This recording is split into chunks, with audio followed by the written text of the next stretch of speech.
Hello friends, Drew here with 𝗗𝘁'𝘀, your full service construction renovation company. A customer called us because they had water stains showing up on their ceiling here in the living room.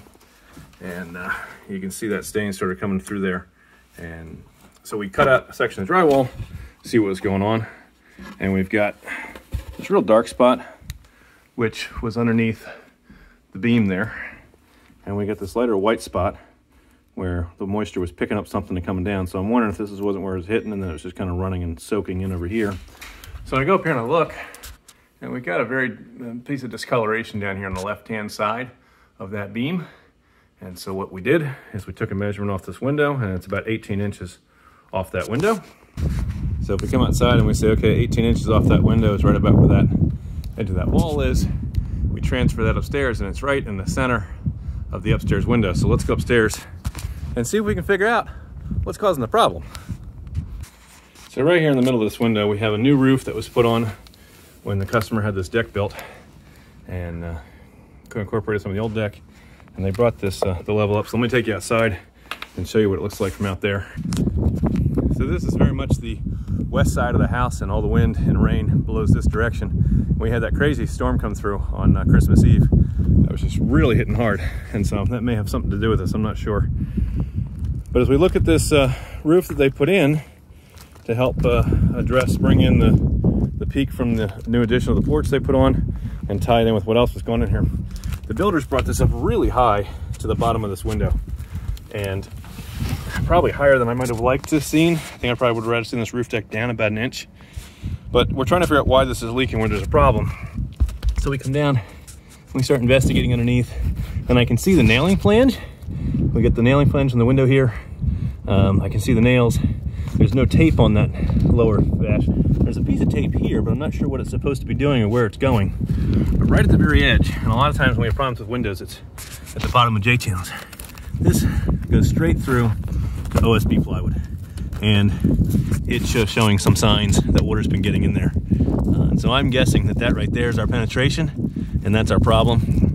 And that between water dumping out the J channel right here and the wind blowing it, it probably got up where it shouldn't have been allowed to get to. So if I were doing this roof flashing, I think what we're probably going to diagnose and what we're going to recommend to them for the repair is we're going to remove the top several courses of shingles, because I can't see how the builder put this together. And we're going to remove a couple layers of siding, probably at least 4 courses down both sides of this.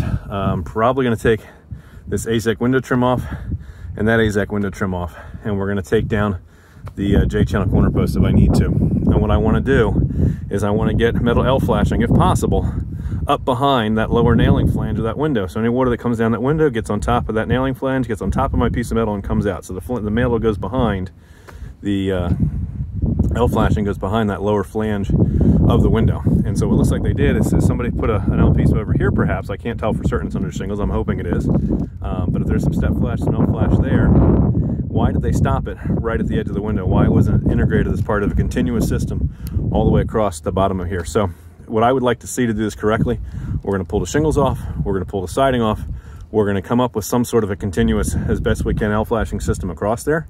If I can't get underneath the nailing fin of the window, then we can discuss the possibility of cutting it, or we look into just doing something surface mount in front of it.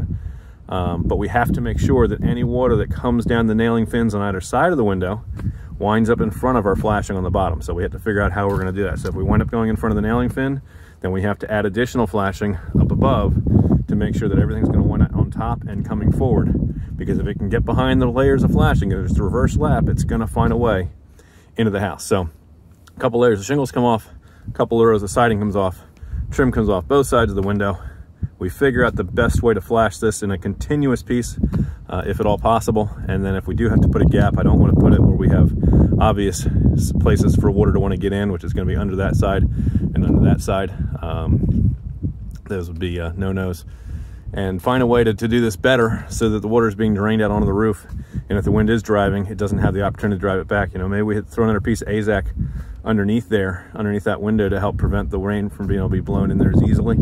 But we got to make sure that we're not trapping things here at the corner, that anything that comes down the inside of that J post, anything that comes down the inside of that J post, anything that comes across that bottom piece of J, it's got a spot to get out onto the roof deck where it's not funneled and forced into a corner where the where the penetration could get into the house.